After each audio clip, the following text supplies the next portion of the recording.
कीर्तनाची परंपरा एक अशी आहे, बाकीच्या सगळ्या जणांनी ज्यांना भजन येतं त्यांनी टाळ घेऊन उभा टाकावं, ज्यांना काहीच येत नाही त्याने खाली बसून टाळी वाजवावं आणि एखाद्यानं उभा टाकून काहीतरी भगवंताचं नामचिंतन करावं. ही कीर्तनाची परंपरा एक मर्यादा आहे. नाहीतर इथं आता माणसं झोपीतून उठल्या उठल्या टीव्हीवर कीर्तन चालू, झोपीतून उठल्या उठल्या ते झोपीतून ऑटोमॅटिकच कीर्तन चालू आहे. म्हणजे कीर्तन आता बसलेल्या लोकांना सगळ्याला कीर्तन पाठ झालेले म्हणून. परंतु एक काकांचा मोठेपणा, रामेश्वर भाऊ करा कीर्तन. काकाच्या विनंतीला मान देऊन आधी आज कीर्तनासाठी लागलेले हे गुणीचर भजनी मंडळ अतिशय उत्कृष्ट भजनी मंडळ आहे. उपस्थिती दोन दोन चौकदार आता पासून माझ्या पाठीमाग आहे. काही घुंगरवाले आहेत, काही साधे घुंगराचे, काही बघायचं कामच नाही. आता काका 1-2 वाजवतो कीर्तन, मला तर काही सोडून वाटायलंय. पुढच्या वर्षी बोलले तर बोलले नसता, काही हरकत नाही. 2 वाजेपर्यंत कीर्तन म्हणजे खरंच बाहेर तिथूनच जाते, तसं काही हरकत नाही. आपलं कीर्तन म्हणजे जिल्हा परिषदच्या शाळेसारखं 10:30ला 11ला जरी भरली शाळा, कंप्लीट 4 वाजता घंटी, तसं 11 वाजता जय विठ्ठल होईल. तरी सगळ्यांना कीर्तनामध्ये कोणीच धरून आणल्यावर बसायचं नाही. फक्त हे एकच एवढं व्यासपीठ, एकच ही जागा आहे. माणसाला फ्रेश आपले सगळे दुःख विसरून ते बाहेरच सोडून यायचे. नाहीतर माणसं फोडली गोवरी, आता साधीशे तोंडावरी. कीर्तनामध्ये आला तर हसायचं नाही, कुठली टाळी वाजवायची नाही, काही नाही. आणि विशेष बसलेल्या लोकांना सांगणं, कीर्तनात बसून वाजवलेल्या टाळीला अतिशय महत्व आहे. कसं म्हणा, तुम्हाला सिद्ध करून दाखवतो. आपण वर्षभर काही बारीक सारीक आपल्या हातातून पाप घडत, ते पाप काही पायानं घडत नाही, हातानं घडतात. आता ते पाप बारीक सारीक आता तिथून तुम्ही लक्षात आला. कुणी कुणाच्या धुऱ्याला म्हशी चाललेल्या, कुणा चारा कापून आणलेला, कुणाचं काही नेलेलं, कुणाचं काही नेलेलं. हे बारीक सारीक पाप सगळे आपल्या हातावर असतात, ह्या दोन्ही हातावर. मग ह्या हातावरले पाप इतर कुठल्या साधनानं जात नाहीत. कीर्तनात बसून टाळी वाजवलो, टाळी वाजवल्या ती पापाशी आदर होत, असे आदर होणार बसलेल्या जाग्यावर बसून. मग ती आदर झालेले पाप कुठं जाते? कीर्तनातून उठून गेले की त्याच्या डोसक्यावर बसून त्याच्या घराला जातात. म्हणून कीर्तनातून उठायचं एक नाही, बरं कोणीच उठलं नाही, मला मग ते पाप गेलं कुठं? ज्या वेळेस आपल्या कीर्तनाची आरती होते का नाही, त्या आरतीच्या उभं सगळे पाप जळून भस्म. म्हणून कीर्तनात बसलेल्याने टाळी वाजवायचं. आता भजनी मंडळाकडे त्याच्याकडे काम आहे, प्रमाण आलं प्रमाण म्हणणं, टाळ वाजवणं. परंतु बसलेले सगळ्याने अतिशय फ्रेश होऊन बसायचं कीर्तनामध्ये. 1 तासभर आपण चिंतन करण्याचा प्रयत्न करणार आहोत.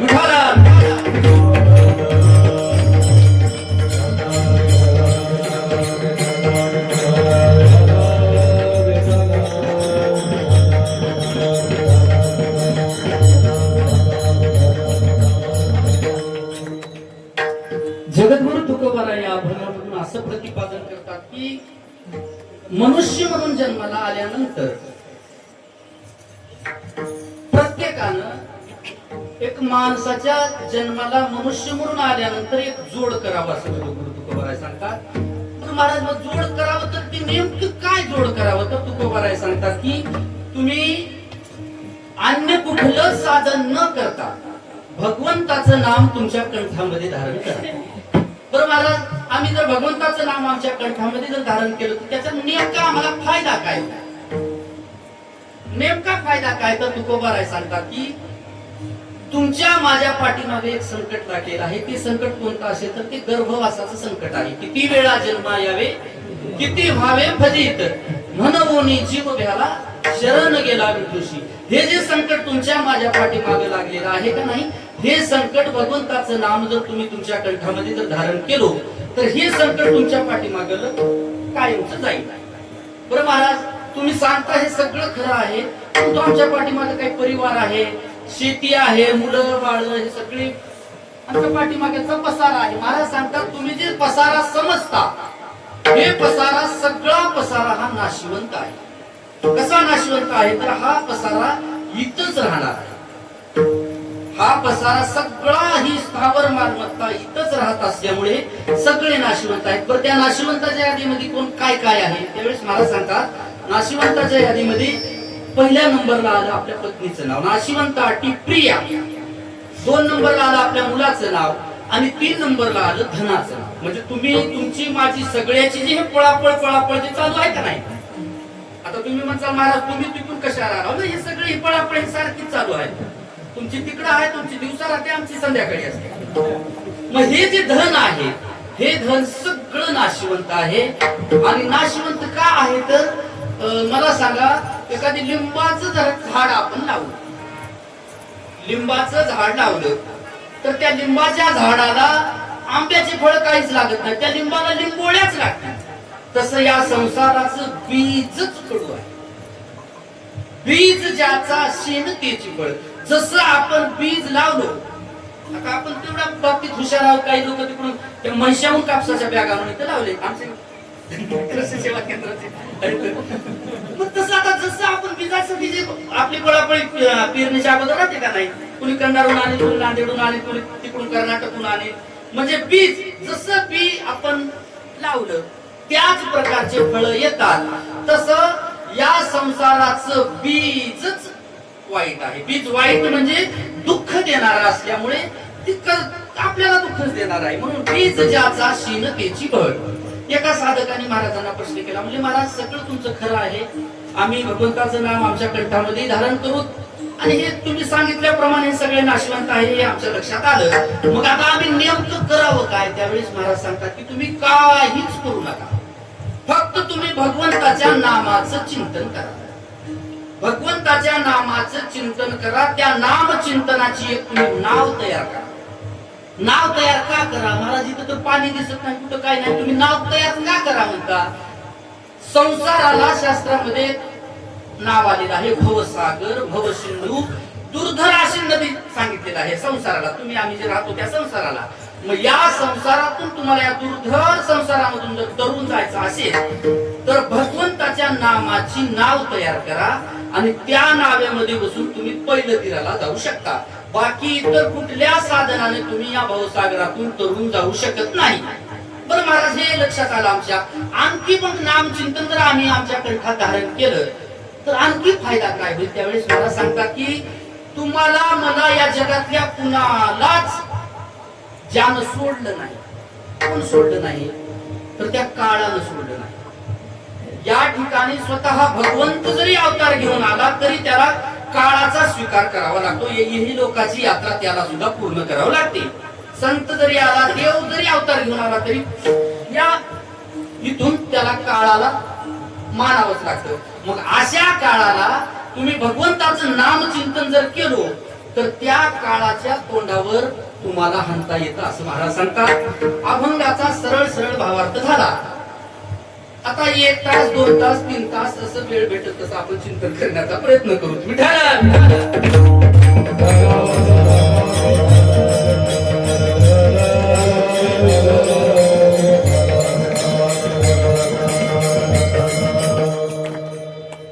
शास्त्रामध्ये काही दुर्लभ गोष्टी सांगितलेल्या आहेत कशा.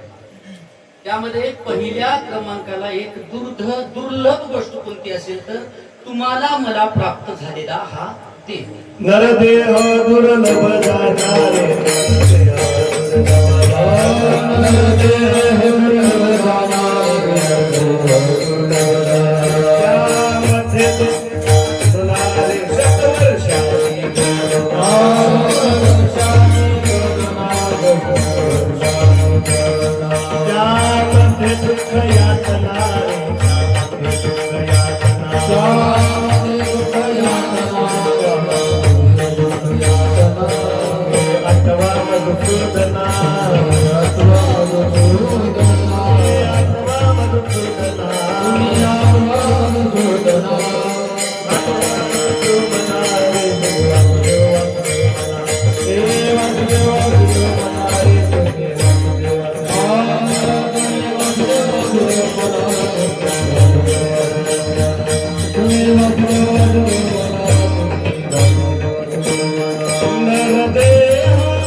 अतिशय उत्कृष्ट मृदंग वादक आपल्याला आज या ठिकाणी उपलब्ध आहेत. आता कसं महाराज वयमानानं फार येतात थोडं थोडं, आणि विशेष म्हणजे आता आजचा कार्यक्रम खरं महाराज हे कीर्तन युट्यूबला टाकायचं नाही, परंतु आमच्या मनोहर दादाचा मनाचा मोठेपणा म्हणजे रामेश्वर महाराज तुमचं कीर्तन काकाच्या घरी असल्यास मी येतोच.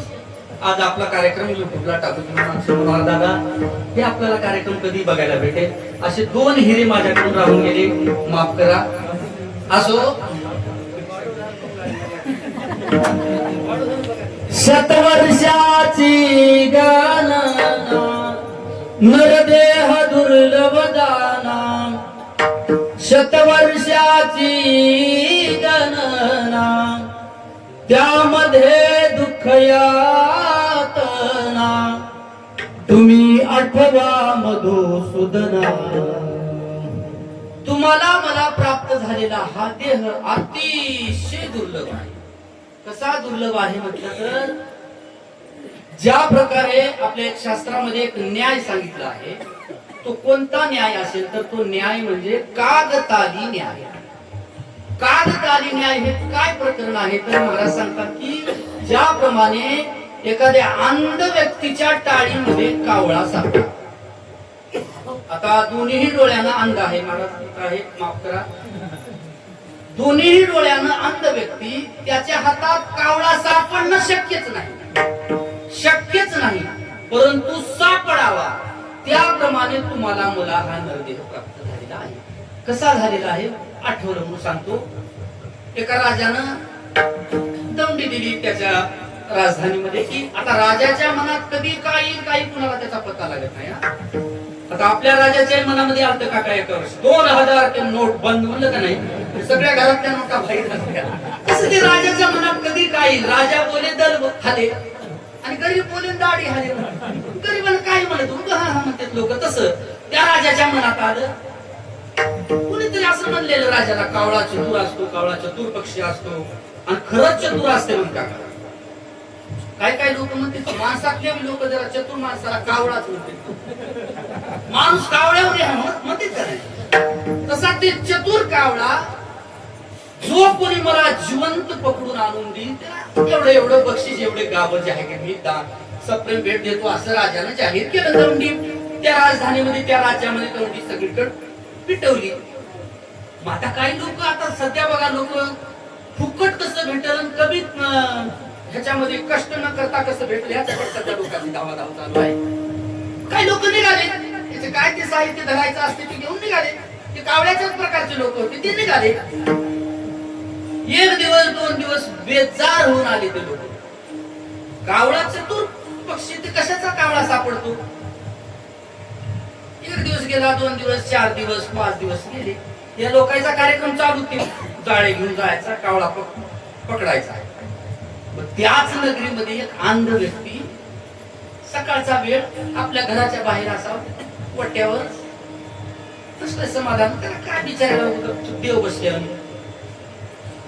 काय त्याच्या मनात आलं की काय नाही की त्याला करा वाटलं भजन. काय सांगायचे, त्याला टाळ्या वाजव वाटला असं. अशा टाळ्या वाजवण्यामध्ये कावळा, ते काय कावळ्याची ते भांडणं लागली होती की 2 कावळ्याची, एक कावळा ह्याच्या टाळी सापडला. टाळी सापडली असते ते काहीतरी आपल्याला सापडले म्हणून ती कावळा सापडे. त्याला माहिती नाही कावळा आहे म्हणायचा. काही कावळ्या आपल्याला सापडल्याकडे म्हणजे तिथंच बसलं. तिथंच बसल्यानंतर हे लोक आले बेजार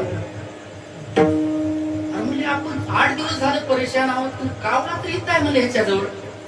आपण काय करू म्हणजे ते लोक कावळ्यासारखेच होते, ह्याच्याकडून विकत घेऊ. आंधळ्याला काय माहित नसेल म्हणजे हे राजाला दोंडी दिलेली, ह्याच्याकडून विकत घेऊ तर राजाला आपल्याला काय करणार फायदा होईल ह्याच्यात. त्याला म्हणले कावळा विकायचे का म्हणले महाराज. त्यावेळेस कळालं हे आपल्याला सापडलेला कावळा आहे. त्याला मग आंधळे लोक त्याला थोडे चतुरच असते, बरं माफी मागून बोलतो. आता तुम्ही जर कुणाला एखाद्याला सहज अंध व्यक्तीला जर घेऊन जाऊ नका का नाही, चला महाराज मी सोडतो, हाताला धरलो का ते आपला हात सोडून देते, त्यांना आपल्या हातात काय सांगा अर्ध्या वाटात सोडल्यास. मग घेणं काय म्हणलं म्हणला न जाणं आपल्याला कावळा विकायचे म्हणला हे काय जे आहे ते विकायचे न जाणं किंमत आपल्या तोंडातून कमी गेली तर त्याची मार्केट मध्ये जास्त असली तर मला कावळा विकायचे पण मागा म्हणत तेला तुम्हीच मागा हे म्हणजे कमी कशाला मागायचे म्हणजे जाऊ द्या हो द्या फायदा द्या म्हणले 10,000ला आता आपल्या कीर्तनामध्ये 10ला 20ला किती द्यायचं ते आपल्याला द्यायचं नाही त्याचा विचार केला 10,000ला सुरुवातीला ज्या आरती कावळा हे लोक मागाले त्या आरतीमध्ये ह्याची मार्केटमध्ये किंमत काहीतरी बरीच असली पाहिजे 14च जमाना गेला 10ला मागितलं की त्याला 20 म्हणायचं त्याला 30 म्हणायचं ते बसले अंध व्यक्ती 14 जमाना गेला दुपारपर्यंत गेला 2-4 लाखापर्यंत सौदा ते जाऊ द्या शेवटी हे ना थोडं युक्ती केली जाऊ द्या तुमच्याच मनावर घेऊत म्हणजे आम्ही विकत तुम्हाला हे नेमका सापडला कसा काय नाही म्हणलं सोपं आहे म्हणला कावळा पकडायचं लय सोपं आहे म्हणला कसं तर केलो नेमकं काही नाही उगं पट्ट्यावर बसायचं ना असं भजन करायचं असं भजन करायचं म्हणल्या त्याच्या काकरला कावळा आता मला सांगा या दृष्टांतातून तुमच्या काहीतरी लक्षात आलं असेल ज्याप्रमाणे त्या अंध व्यक्तीला कावळा सापडू नये परंतु सापडला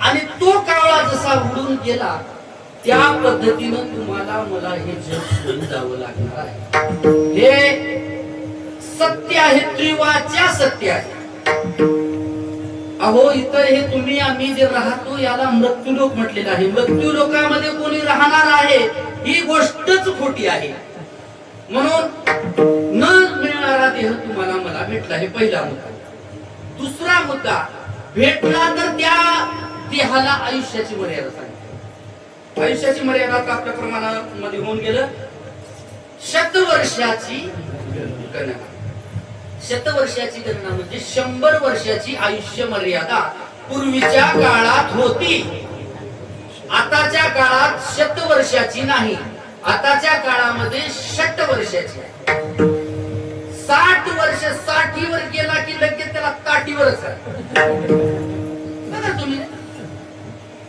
लबाड बोलतच नाही नारदाच्या गादीवर वाटत 60 वर्ष झाले त्याचं ते निराधार ते काय आहे का नाही ते कागद सगळे त्याच्या त्या काठीखाली ठेवून तिकडच न्यावं लागेल म्हणजे कागदोपत्री 100 वर्षाची म्हणजे संत महात्म्याच्या प्रमाणाद्वारे सिद्ध केलेलं आहे की अल्पायुष्य मानव देह शतगणिले ते अर्धरात्र खाय संत महात्म्याच्या म्हणण्यानुसार 100 वर्षाची आयुष्य मर्यादा महाराजांनी 100 वर्ष म्हणून उगा फुगत बसू नका म्हणले महाराज त्या 100 वर्षाचं पुढे वर्गीकरण करून सांगितले तुम्ही 100 जे धरून बसलात का नाही त्या 100 मधले 50 वर्षे नित्य झोपेमध्ये गेले तुकाराम महाराज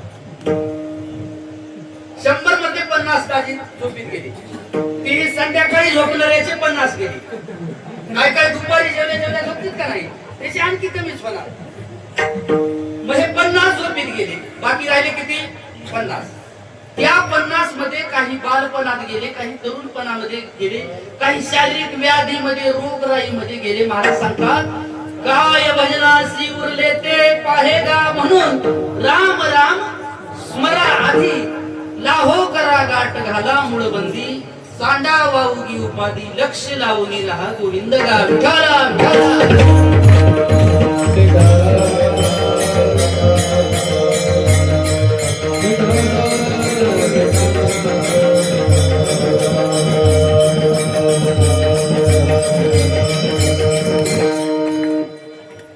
पहिला मुद्दा न मिळणारा देह भेटला दुसरा मुद्दा या देहाला आयुष्याची मर्यादा आहे आता तिसरा मुद्दा एक आहे का आयुष्याची मर्यादा बरं आपण 100 वर्षे म्हटलो आता हे झोपीतले गेले बरं 50 वर्ष तर आपण निश्चितच जगू असं कुणाजवळ काही लिहून आहे का काही गॅरंटी आहे का माणसाला आता कुणाला विचारलं तुमचं वय काय म्हटलं ते अभिमानानं माणूस सांगू शकतो 40 झालेत 45 झालेत 50 झालेत काही बाजर आमचे उगत केस पांढरे झालेत का 80 वर्ष झाले कोणी 84 बरं मला सांगा 50 सांगितले 60 70 सांगितले झालेले सांगता येतात पण इथून पुढे तुम्ही किती दिवस राहणार आहे याचा कुणाकडे काही पुरावा आहे का? महाराज सांगतात की तुम्हाला मला प्राप्त झालेला हा देह, या देहाचा एका क्षणाचा सुद्धा भरोसा नाही. क्षणभंगुर नाही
क्षणभंगुर नाही भरवसा, वारे सावध तोडा माया आशा, काही नचले मग गळा पडेल फासा, पुढे हुशार थोर आहे मुळसा गा, म्हणून राम राम स्मरा आत्मा. तुम्हाला मला प्राप्त झालेल्या या देहाचा महाराजांनी एका ठिकाणी तर असं वर्णन केलेलं आहे, क्षणभंगुर हे जाय न कळता.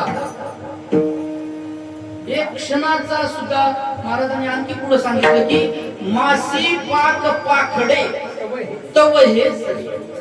ती माशी आहे का नाही, लहान माशी, त्या माशीला पंख फडफड करायला जेवढा वेळ लागत नाही तेवढ्या वेळामध्ये तुम्हाला मला प्राप्त झालेला हा देह निघून जाईल.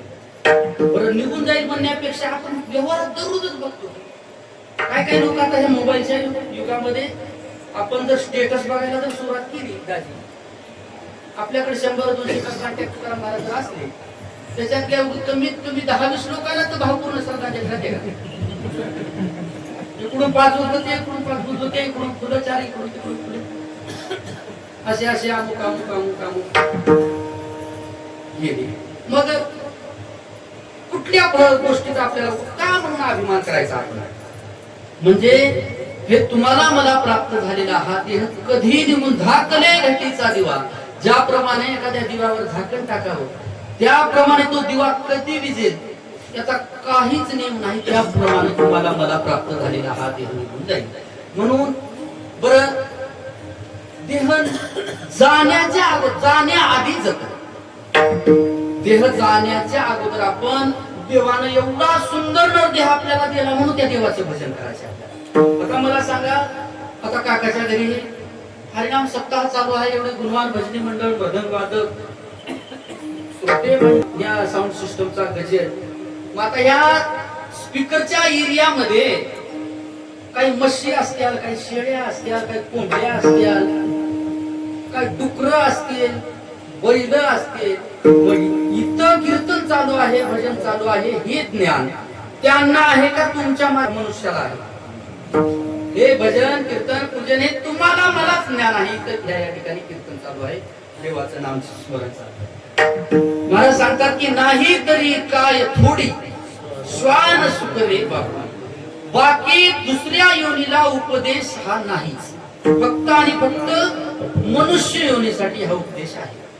मग तुम्हाला मला प्राप्त झालेला हा देह जाण्याच्या अगोदर भगवंताचं नामस्मरण माणसानं करावं. नाहीतर काही असे भादर साहेब मरून गेले तर देवाचं नाव घेणार नाही, मरून जाते. एका माणसानं सरळ आठवून सांगतो, राम भाऊ, जन्मभर देवाचं नाम स्मरण नाही, काही नाही, लग्नामध्ये जे शेवंतीला जे मारुतीच्या पायावर पारावर आलता त्याच्यावर नंतर पारा उछळच बघितला नाही. शेत घर इकडून तिकडे अपडाऊन त्याचं चालू आहे. मग नांगूर आणू वावर मोठे करू, भरपूर पोरायला तर मग थोडे मुलं थोडे सांप्रदायिक निघाले पुढे. आईला वाटले आपल्या बापानं आपल्यासाठी भरपूर कमवलंय, पण म्हणजे ह्याचा काही उद्धाराचं ह्याच्या साधन ह्याला काही केलं ना वडिलांना. म्हणजे जन्माला येऊन भगवंता तुका म्हणे जन्मा आल्याचे सार्थक, विठ्ठलाची एक देखरिया, त्याप्रमाणे देवाचं नाम स्मरण काही केलं, अन्नदान केलं तर त्या जन्माला आलेल्याचं सार्थक आहे. म्हणजे आपला बाप जन्मला तसाच चाला म्हणजे आता. मग ते म्हातारं थोडं बाजत पडलं, वय झाल्यानंतर बाजत पडलं. मग तरीही त्या मुलाने म्हणायचं, बाबा जरा काय घ्या देवाचं नाव म्हणा, शिवहार म्हणा, महादेव म्हणा, पांडुरंग म्हणा, काहीतरी म्हणा, दत्तात्रय म्हणा, देवीचा भक्त असला तर काही उदो उदो म्हणा, काहीतरी म्हणा. म्हणलंच नाही म्हाताऱ्यानं. मग त्याच्या अंतकाळाच्या वेळा त्या म्हाताऱ्याची गेली वाचा जाते, बरं प्रत्येकाची जाते. आता तेवढी माणसं म्हातारी सोयना गेली तर सरळ बोलतच मरून चालेल, त्या अटॅक नाही म्हाताऱ्याचं. आता म्हातारे आता ते फोटोतच बघा बाकी, आता म्हातारी माणसं. मग बाबा काहीतरी म्हणा, त्याची आई त्या काळाला, त्या अंतकाळाला त्याची वाचा केली. मुलं थोडे धार्मिक होते, म्हणजे काहीतरी करू आपण, नांदेडून डॉक्टर बोलू, काहीतरी 5-50 हजार रुपये खर्च करू, डॉक्टरला आणून ह्याची वाचा परत आणू. तर एकदा दोनदा देवाचं नाव घेतात, त्याच्या मुखातून वधवून घेऊन आणले डॉक्टर, आणले बोलले ते मात्रा, वाचा परत आली. वाचा परत आल्यास ते काय केले, काहीतरी निमतानं ते आपला बाबा काहीतरी म्हणेल, देवाचं नाव घेऊन शिवहार शिवहार शिवा शिवा काहीतरी म्हणेल, म्हणून समोर अशी मालाची थप्पी होती पोत्याची, त्याच्या बुडातलं पोत थोडं असं फाटलं. म्हाताऱ्याचं असं नजरेसमोर, म्हणजे म्हातारा ते खाली पडले, शिवा शिवार ते पोत शिवार असं म्हणून उतार होईल म्हणले. त्याच्यात एकच रामभाऊ पोत सोयाबीन खाली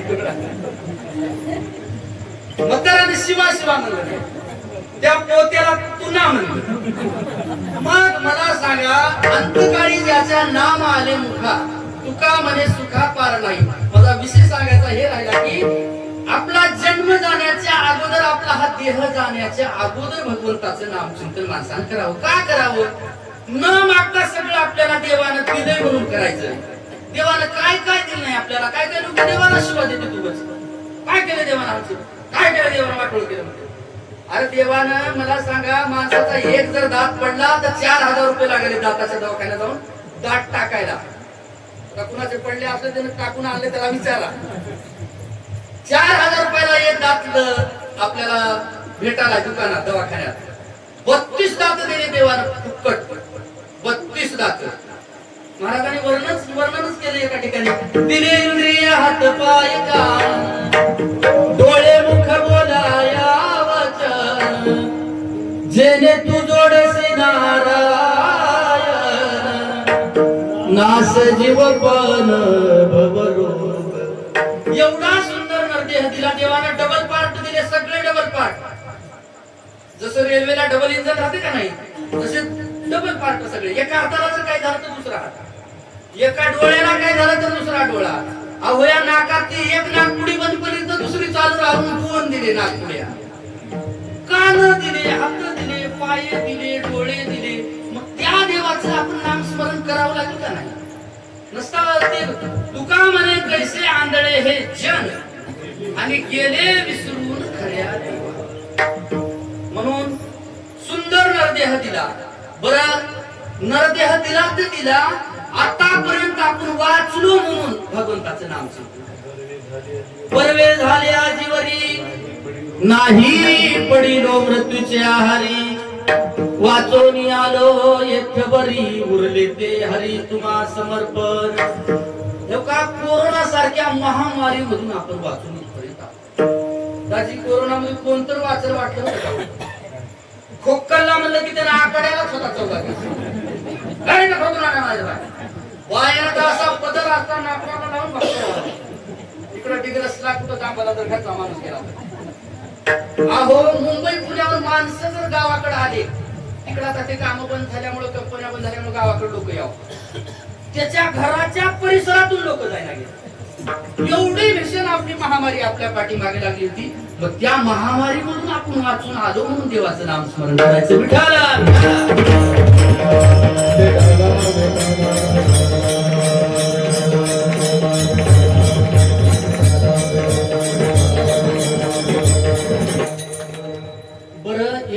गेलेली वेळ परत येत नाही. काही लोकांचं काय म्हणणं कसं आहे, चला जरा कीर्तनाकडे चला, काही भजनाकडे चला, इकडे चला तिकडे चला म्हणलं काय. नाही महाराज, ते धंदा तुमचाच आहे म्हणते. आता आमचा धंदा आहे काय? आमचा धंदा म्हणते. तुमचा काय आहे? काय बाहेर बसून ऐकले तर ऐकले नसता की पूर्ण गेले. लईच लांबी जरा महाराजांना म्हणा, टाळ्यात वाजवा म्हणला म्हणा, काहीतरी म्हणा. आपला हा देह जाण्याच्या अगोदर माणसानं जतन करावं, भगवंताचं नामचिंतन करावं. एकदा जर देह गेला किंवा आपले अवयव जर निकामी झाले म्हणा, किंवा वृद्धपणामुळे आपले अवयव जर बसले, तर तुम्हाला कुठलंच काहीच करता येत नाही. म्हातारे जर झालो, तोंडातले दात जर पडले, तर देवाच्या नावाचा उच्चार सुद्धा स्पष्ट होत नाही. बरोबर आहे का नाही? महाराजांनी वर्णन केले, तरणा भाग्यवंत नटे हरी कीर्तना, तरुणपणामध्येच परमार्थ करावा. आता आमच्या भागामध्ये तरुण मुलाचेच लग्न ते होते. तुमच्या इकडे कसं आहे? म्हातारेच होते तिकडे. लग्नाला तरुण जाते, तर मग परमार्थाचे तरुणच लागते ती. आता काय म्हातारे माणसाला, म्हाताऱ्याचा काही विरोध नाही मला, नसता सकाळीच म्हातारे म्हणते कुठला लावत असते महाराज, म्हाताऱ्यावरच बोलला सगळं. म्हातारा आम्हालाही व्हायचे. आता बघा, घरी हे गुणाला बसणार म्हातारे म्हणून ते घरच्या बाया काय म्हणते, सुना जाणार माझी सत्ता चालू आहे काकाच्या इकडे, घरी काहीतरी किरकिर करते म्हणून इकडे धाडते. मग इथं मी गुणाला बसणार, बारक्या लेकरांनी टाळ घेते. मग हे परमार्थ सुद्धा हे जमत नाही. वय आहे तोपर्यंत भगवंताचं नामचिंतन करा. एकदा जर देह भेटलेला हा जर गेला, देह जाईल, देह जाईल,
पाळण्यामध्ये टाकून हरिकाठी वाटत सुंदर गायक आहे, तर तुम्ही झोपू नका. कसं आहे म्हणा काका, ते आळसन झोप हे दोघं बहीण भाऊ आहे. पण याचा अंगीकारच कोणी केला नाही. कोणी मग ते देवाकडे गेले, म्हणजे देवा आम्हाला कोणीच आम्हाला जवळ या म्हणणार. ते म्हणले, देवाने म्हणले तुला एक जागा देतो म्हणले, तेवढे तर तुला तिथे गिराईक लागायचं नाही. पण काय गिराईक आहेत म्हणले तुझे, जिथं कीर्तन चालू आहे तिथं जात जा म्हणले. मग ते आळसन ते झोप म्हणायची.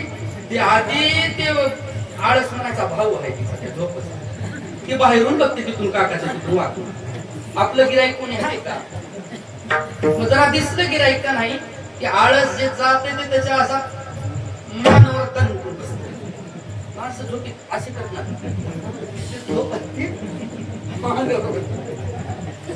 मग ते त्यांना मग एकदा त्याच्या मानवर त्या आळसानं बसलं की मग महागून झोपी त्या त्यानं म्हणते आका ये काय गिराईक. तसं कोणी झोपू नका. 10 वाजले कंप्लीट 11ला आपल्याला हे करायचंय. का देह जाईल जाईल यासी काळोबा खाईल. तुम्हाला मला भेटलेला हा देह एका दिवशी जाणार आहे. देह जाण्याच्या अगोदर भगवंताचं नामचिंतन करावं, नाहीतर देह वरी का नाही बघा सगळ्याची विचारपूस होते. ह्या दोन्ही आपल्या ह्या बुचाईवर देवाचे दोन रक्षक आहेत, ते तुम्हाला दिसत नाही. चांगलं सत्कार्य केलेलं एक जण लिहून ठेवतोय काही, आणि काही दुसरं कार्य केलेलं वाम मार्गानं काही दुसरं कार्य केलं ते दुसरं लिहून ठेवते. तुम्ही म्हणता मला कोणीच बघितलं नाही बघा, शेजाऱ्याचं त्या घास घाताचा एक भारा आणला, कोणीच नव्हतं मला उठायला. सगळं लिहून आहे. ते वरी गेलं का नाही सगळी चौकशी होती आहे. कुणाचं काय चोरून आणलास, कुणाचे पैसे बुडविलास, सप्ताह चालू असताना कुठं होतास, शेतात होतास का मंडपाकडे आलतास, पहिल्या पंक्तीला जेवलास का दुसऱ्या पंक्तीला वाढू लागून जेवलास, हे सगळं लिहून आहे बघा. तो ब्रह्मामध्ये राहायचंच नाही. काय काय लोक तिकडे कोण तुम्ही विचारतो, काय काय लोक तर काय म्हणते, तुम्हाला इमान येऊ द्या आम्हाला वडीत येऊ द्या. चला तिकडे म्हणलं का नाही, ना तुम्हाला इमान येणार आहे आम्हाला वडीत येऊ द्या. अरे वडीत नाही महाराज, वरी का नाही मारली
महाराजांनी वर्णन केलेलं आहे. मारिती तोडीती झोडीती निष्ठुर. बरं एकदा दोनदा मारून बसणार कुणानं, यमाचे किंकर बहुसाल, साल साल कित्येक साल जातील, इतके दिवस मारते.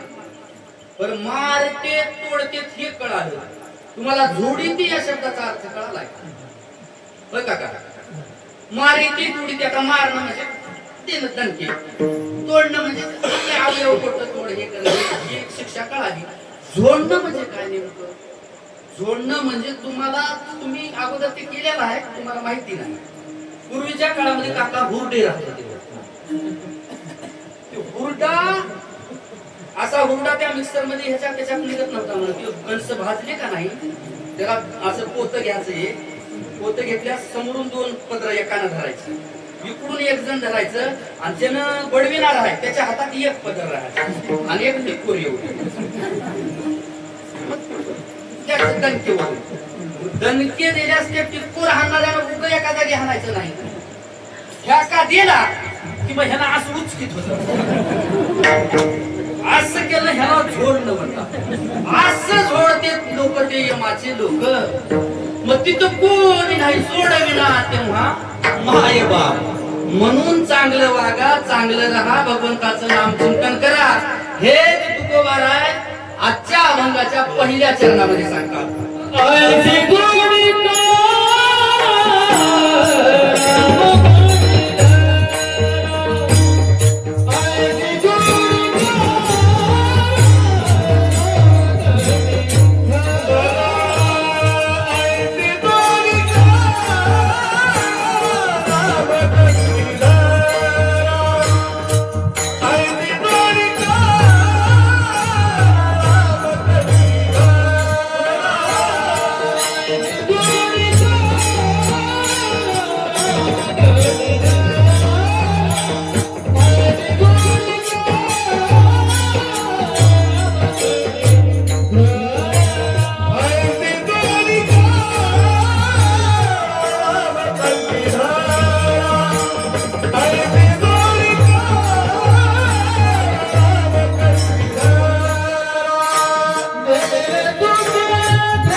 अभंगाच्या पहिल्या चरणामध्ये तुकोबाराय सांगतात म्हणजे काका कीर्तनाला खरी सुरुवात झाली आता. मग 2 वाजते 3 वाजते काकड्यापर्यंत हे पहिले काळकरी बसून दुसरे उठून आमचे दाजी हे तुकोबाराय सांगतात की जन्माला येऊन एवढा सुंदर नरदेह देवानं तुम्हाला देऊन मग या जन्माला आल्यानंतर माणसानं दुसरी भलती सलती जोड करत बसण्यापेक्षा भगवंताच्या नामाची जोड करावी. जोड करावी म्हणजे सततच भगवंताचं नामचिंतन करा असं म्हटले नाही. आता कसं आहे बघा, काही लोक शेती परवडला गेली असं बऱ्याच लोकांचं म्हणणं आहे. शेती परवडला गेली असं बरेच लोक म्हणतात साहेब. शेतीला काहीतरी जोडधंदा केला की शेती परवडते असं काही लोकांचं म्हणणं आहे आणि खरं बी आहे. शेतीला काय जोडधंदा करता, कुणी दुधाचा व्यवसाय करेल, कोणी किराणा दुकान टाकेल, कोणी काही करेल, कोणी काही करेल. आता आमचा सुद्धा शेतीला जोडधंदा हे आमचा हे जोडधंदाच असा जोडधंदा काहीतरी केला की बरं होतंय असं बऱ्याच लोकांचं म्हणणं आहे. मग जर संसारामध्ये जोडधंदा केल्यास चांगलं होतंय तर मग या देहाची या गावा आली, या देहरूपी गावामध्ये आल्यानंतर भगवंताच्या नामाची जोड करावी.